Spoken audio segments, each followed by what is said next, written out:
सुरुवातीला नुकसान भरपाईची जेव्हा तुम्ही पंचनामे सुरू केले तेव्हा सरकारकडनं अशी माहिती देण्यात आली होती की प्रस्ताव पाठवलेला आहे म्हणून.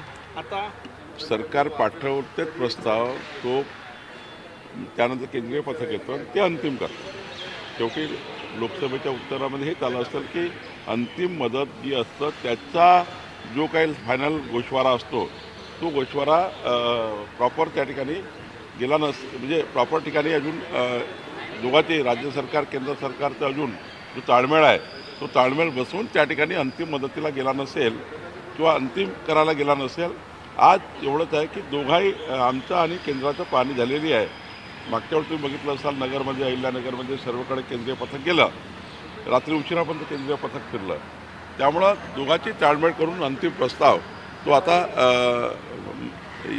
मदतीकरता जाईल.